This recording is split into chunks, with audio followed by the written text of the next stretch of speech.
Camping Out by Ernest Hemingway. Thousands of people will go into the bush this summer to cut the high cost of living. A man who gets his 2 weeks' salary while he is on vacation should be able to put those 2 weeks in fishing and camping and be able to save 1 week's salary clear. He ought to be able to sleep comfortably every night, to eat well every day, and to return to the city rested and in good condition. But if he goes into the woods with a frying pan, an ignorance of black flies and mosquitoes, and a great and abiding lack of knowledge about cookery, the chances are that his return will be very different. He will come back with enough mosquito bites to make the back of his neck look like a relief map of the Caucasus. His digestion will be wrecked after a valiant battle to assimilate half-cooked or charred grub, and he won't have had a decent night's sleep while he has been gone. He will solemnly raise his right hand and inform you that he has joined the grand army of never-agains. The call of the wild may be all right, but it's a dog's life. He's heard the call of the tame with both ears. Waiter, bring him an order of milk toast. In the first place, he overlooked the insects. Black flies, no-see-ums, deer flies, gnats and mosquitoes were instituted by the devil to force people to live in cities where he could get at them better. If it weren't for them, everybody would live in the bush, and he would be out of work. It was a rather successful invention, but there are lots of dopes that will counteract the pests. The simplest, perhaps, is oil of citronella. 2 bits worth of this purchased at any pharmacist's will be enough to last for 2 weeks in the worst fly and mosquito-ridden country. Rub a little on the back of your neck, your forehead, and your wrists before you start fishing, and the blacks and skeeters will shun you. The odor of citronella is not offensive to people. It smells like gun oil, but the bugs do hate it. Oil of pennyroyal and eucalyptus are also much hated by mosquitoes, and with citronella, they form the basis for many proprietary preparations. But it is cheaper and better to buy the straight citronella. Put a little on the mosquito netting that covers the front of your pup tent or canoe tent at night, and you won't be bothered. To be really rested and get any benefit out of a vacation, a man must get a good night's sleep every night. The first requisite for this is to have plenty of cover.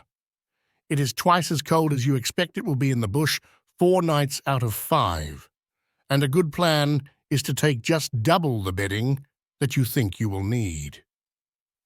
An old quilt that you can wrap up in is as warm as 2 blankets. Nearly all outdoor writers rhapsodize over the browse bed. It is all right for the man who knows how to make one and has plenty of time. But in a succession of one-night camps on a canoe trip, all you need is level ground for your tent floor, and you will sleep all right if you have plenty of covers under you. Take twice as much cover as you think that you will need, and then put 2/3 of it under you. You will sleep warm and get your rest. When it is clear weather, you don't need to pitch your tent if you are only stopping for the night. Drive 4 stakes at the head of your made-up bed and drape your mosquito bar over that.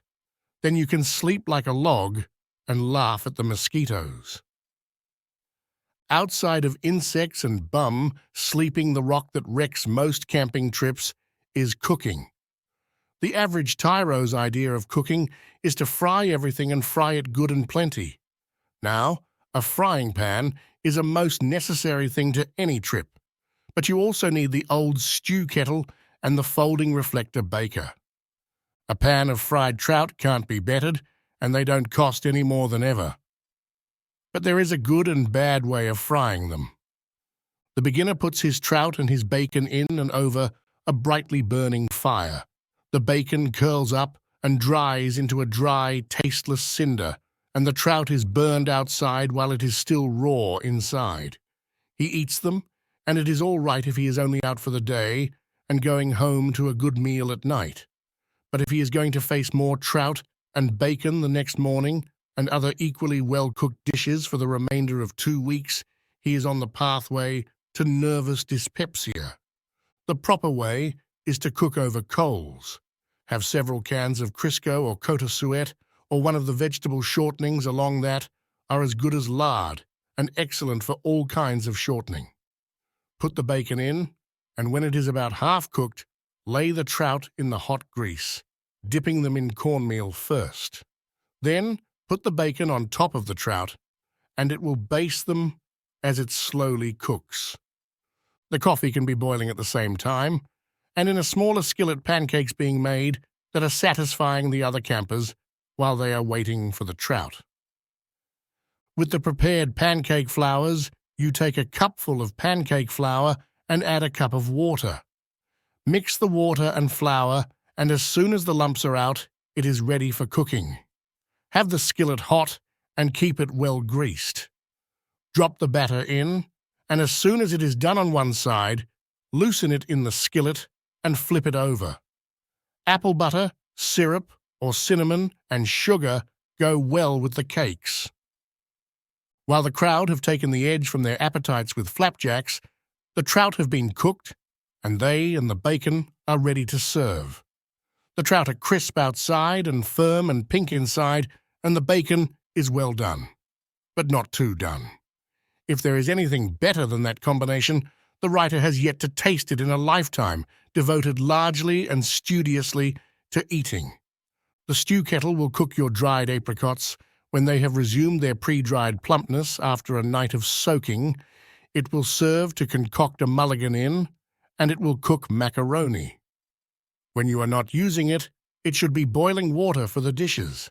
In the baker, mere man comes into his own, for he can make a pie that to his bush appetite will have it all over the product that mother used to make, like a tent.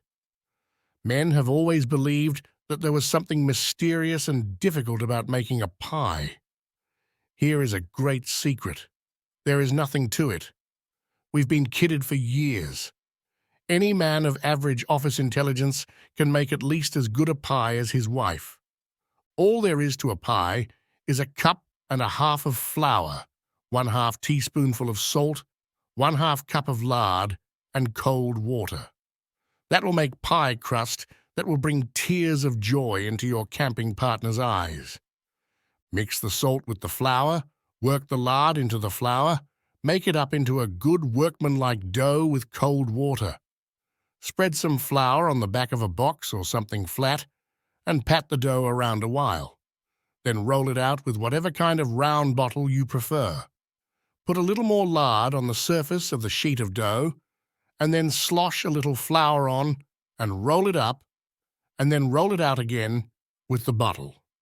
Cut out a piece of the rolled-out dough big enough to line a pie tin. I like the kind with holes in the bottom. Then put in your dried apples that have soaked all night and been sweetened, or your apricots or your blueberries, and then take another sheet of the dough and drape it gracefully over the top, soldering it down at the edges with your fingers. Cut a couple of slits in the top dough sheet and prick it a few times with a fork in an artistic manner. Put it in the baker with a good slow fire for 45 minutes, and then take it out, and if your pals are Frenchmen, they will kiss you. The penalty for knowing how to cook is that the others will make you do all the cooking. It is all right to talk about roughing it in the woods, but the real woodsman is the man who can be really comfortable in the bush.